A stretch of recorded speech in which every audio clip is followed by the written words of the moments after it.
नमस्कार मंडळी, मी मंगला रुद्राक्षवार. माझ्या किचनमध्ये आपले खूप खूप स्वागत. आज मी तुमच्याबरोबर शेअर करत आहे चाकवताची ताकातली भाजी. ही एक पारंपरिक रानभाजी असून ग्रामीण भागात आवडीने केली जाते. ही चविष्ट आणि पौष्टिक, पचायला हलकी आहे. तुम्ही तुमच्या स्वयंपाकघरात ही भाजी नक्की आणा. या भाजीमध्ये भरपूर लोह आहे, त्यामुळे शरीरातील रक्त वाढण्यास ही मदत करते. यासाठी मी ही एक जुडी चाकवताची घेतली आहे. ही आपण तोडून घ्यायची, स्वच्छ धुवून बारीक चिरून घ्यायची. नैसर्गिकरित्या उगवणारी ही भाजी आहे. यामध्ये लोह भरपूर प्रमाणात असते, त्यामुळे रक्तवाढीस मदत होते. एक कांदा आणि ही भाजी मी चिरून घेतली आहे. कमी तेलात ही भाजी तयार होते. वजन सांभाळणाऱ्यांसाठी सुद्धा हा चांगला पर्याय आहे. पोट साफ राहण्यास मदत होते. एक पळी शेंगदाणा तेल घेतले, तुम्ही कमी सुद्धा घेऊ शकता. यामध्ये मोहरी, ही भाजी बद्धकोष्ठतेवरही उपयोगी आहे. जिरे, एक कांदा परतून घ्या. सर्दी खोकला किंवा अंगात उष्णता असेल तर ही भाजी फायदेशीर मानली जाते. यामध्ये मूठभर शेंगदाणे घालू. हिरवी मिरची, अद्रक, लसूण आणि कोथिंबिरीच्या काड्याचा हा मी ठेचा घातला आहे. अर्धा चमचा तिखट, हिंग, हळद, धने जिरे पूड, सगळे जिन्नस खमंग परतून घ्या. यामध्ये लोहाबरोबरच फायबर आणि आवश्यक पोषक घटक भरपूर प्रमाणात आहेत. बारीक चिरलेली चाकवत घालायची. यामध्ये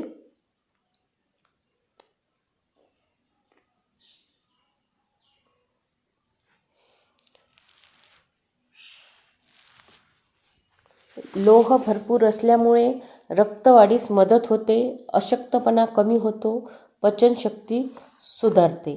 झाकून पाणी ठेवून ही भाजी आपण शिजवून घेऊ.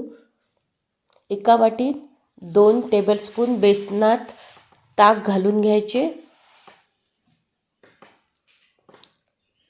ताक घालून चांगलं घुसळून घ्या. गुठळ्या मोडेपर्यंत हे बेसन भिजवून घ्यायचं. ही भाजी उन्हाळ्यासाठी पण खूपच उपयुक्त आहे. ताकामुळे शरीर थंड राहते, उष्णतेचा त्रास कमी होतो. त्यासाठी या भाजीचा रोजच्या जेवणात तुम्ही नक्कीच समाविष्ट करू शकता. यामध्ये हे ताटलीत जे गरम पाणी झालेलं आहे ते आपण घालून घेऊ, म्हणजे आपली भाजी शिजण्यास लवकर शिजेल. चवीनुसार मीठ. भाजी शिजल्यावर ताक घालायचं. 1 वाटी ताक मी आणखी घातलं. भाजी किती तुम्हाला घट्ट पाहिजे त्यानुसार ताक घाला. ही भाजी भाकरीबरोबर चुरून चुरून खायला चांगली लागते, त्यामुळे मी थोडी पातळसर करणार आहे. यामध्ये मी 1 वाटी ताक आणखी घातलेलं आहे. तुम्हाला घट्ट पाहिजे असेल तर तुम्ही घट्ट घालू शकता. भाकरी, पोळी आणि भात कशाही बरोबर ही भाजी खूपच छान लागते. ही भाजी उन्हाळ्यात तुम्ही नक्कीच बनवा. आपली भाजी तयार झाली आहे. आपल्या स्वयंपाकघरात अशा रानभाज्या तुम्ही आणायलाच पाहिजे, कारण याची चव तर आहेच, पण आरोग्याचा खजिना आहे. कमी साहित्यात तयार होते. रेसिपी आवडली असेल तर नक्कीच लाईक करा, शेअर करा आणि सबस्क्राईब करायला विसरू नका. अशाच पारंपरिक रेसिपीसाठी माझ्या किचनला भेट द्या.